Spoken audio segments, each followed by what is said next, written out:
કે ગુજરાતની જે 26 લોકસભા બેઠકો છે એમાં આ વખતે ગુજરાતમાં ભાજપને કેટલી બેઠકો મળી શકે છે।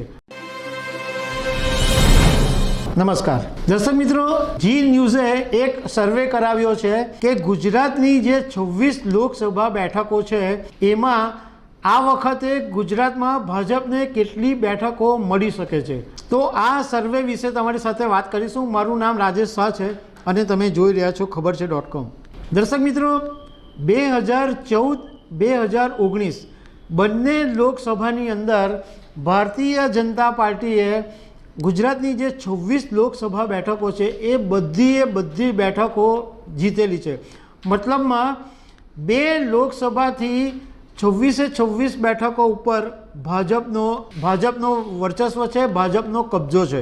2009 પહેલાં કોંગ્રેસની પાસે 11 બેઠકો હતી, પરંતુ આ પછી કદાચ કોંગ્રેસે ટ્રાય પણ નથી કરી કે કોંગ્રેસના નેતાઓને કોઈ ઇન્ટરેસ્ટ પણ નથી કે લોકસભા ગુજરાતમાં જીતે।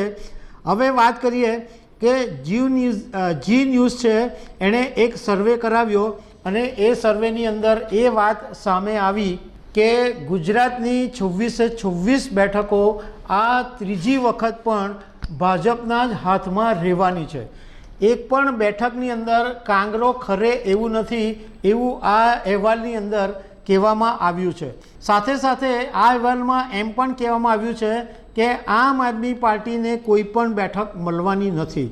આમ આદમી પાર્ટીએ આ વખતે સૌથી પહેલાં પોતાના ઉમેદવારો જાહેર કરેલા, એમાં ભરૂચ બેઠક ઉપરથી ચૈતર વસાવા અને ભાવનગર બેઠક ઉપરથી ઉમેશ મકવાણા, અને એ પછી એવું નક્કી થયું કે ગુજરાતની અંદર કોંગ્રેસ અને આમ આદમી પાર્ટી ગઠબંધનમાં ચૂંટણી લડશે અને ગઠબંધનના ઉમેદવાર તરીકે ભરૂચના ચૈતર વસાવા અને ભાવનગરના ઉમેશ મકવાણાના નામ જાહેર થયા।